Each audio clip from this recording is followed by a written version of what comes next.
Hey everyone, in this video I'll be showcasing ways you can create a clearer mix with your footsteps, from deciding what to play, how loud to play it, and what factors you can use to drive your systems.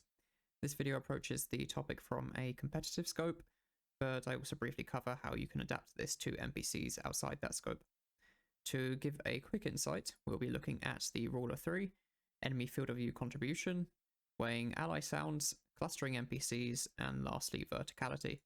Kicking things off with our first example, we have a scenario where there are two NPCs inside the player's field of view, one of which is outside of the audible range, and 3 enemies outside of the player's field of view.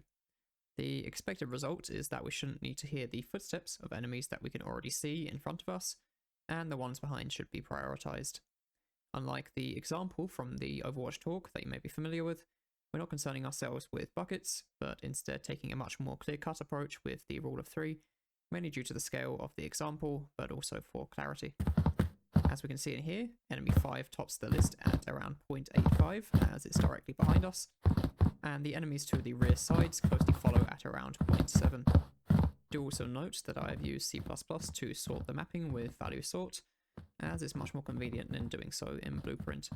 Right now there are 2 factors making up the weight, that being the position around the player and the distance, both of which fetch their contribution from their respective curves. Of course, it's not as simple as just adding these 2 numbers together. We also have to consider situations such as scaling down the distance contribution the more the player is looking at the NPC, massively reducing the overall contribution for friendly NPCs, as well as moderate reductions for NPCs with a large vertical offset. In part 2 of our first example, we have a situation where there are 3 enemies somewhat behind the player and just outside the player's field of view. Because of how far back the furthest enemy behind the player is, we want to prioritize the enemy sneaking up in our blind spot instead. And just as annotated, we're able to do just that.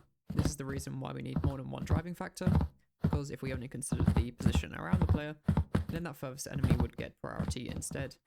Of course, if we reposition ourselves to face that threat in the blind spot, then the permitted NPCs would be updated accordingly.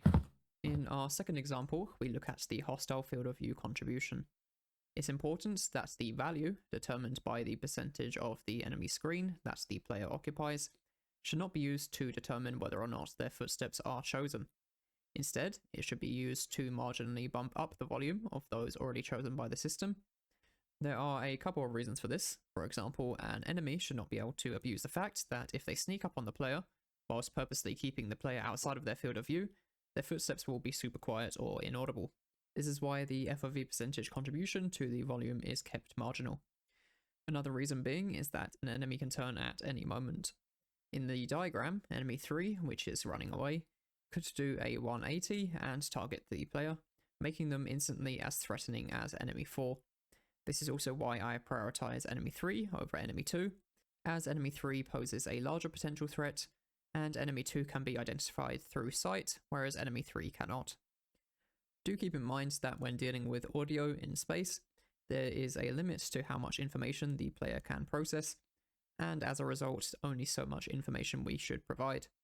It's okay to rely on sight over audio in some scenarios, especially if it allows non-visible threats to be more easily identified. Hopping into our scene, we can observe the FOV weight from the debug, and after disabling all but one of the enemies and looking at the wise meter, you'll notice a slight increase in the volume as we enter and exit the enemy's site.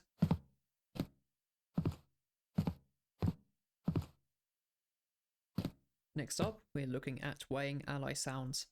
In my demonstration, the allies' footsteps should never be louder than the enemies, but they also shouldn't be neglected entirely. There are a few things we can do to give space to ally footsteps while keeping the mix as clean as possible. We can start off by lowering all ally footstep volume and increasing the pitch. This creates a divide between friendlies and hostiles by associating loud, low-pitch sounds with danger. This is especially important if you have the same character on your team and the enemy team. Secondly, we don't need to worry about driving the rule of 3 by ally position since they don't provide a threat.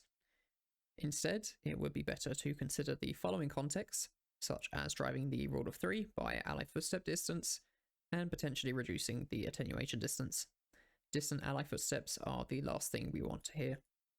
As a healer, prioritize low health ally footsteps, and as a tank or a DPS, prioritize the ally healer's footsteps.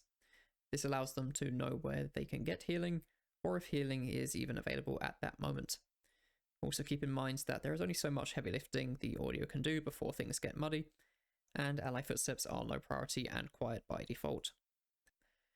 You'll also likely have other methods in-game to communicate important information, such as voice chat or on-screen markers, so it could be that you decide to exclude ally footsteps altogether. In this scenario, it would be best to cut out all ally footsteps entirely. We are already dealing with 3 high-threat enemies, their ability sounds, gunshots, voice lines, player sounds, and UI sounds on top of that. There is no space for ally footsteps here. In example 2, we only have 2 enemies, so there's space in the mix for 1 ally as shown. We can also replicate this in our previous example by moving outside of the audible range of the majority of the crowd. Moving on to our 4th example, we have a group of NPCs which are neither enemies nor allies. In this situation, one approach could be to split them up into clusters and take the closest 3. Walking around here, it doesn't sound too bad, and would probably be even more convincing without the debug giving it away. In our last example, things are moving upwards and downwards as we start weighing verticality. In the scene, I have positioned 5 enemies in the same spot on each floor, with the addition of spatial audio volumes to add a touch of occlusion. Diving straight in, you'll notice that the enemies behind the player on the same floor are prioritized, which tracks with the previous examples. It isn't always the case that enemies on the same floor are prioritized though. If we face all but 1 enemy on each floor, then the ones behind the player on floors 0, 1, and 2 will be permitted. Once again, if the enemy to the left of us enters our blind spot, then they'll be instantly prioritized over enemies on the other floors. As usual, I hope this video gave you some inspiration for your own projects, and if you have any questions or would have done something differently, feel free to share your thoughts in the comments below.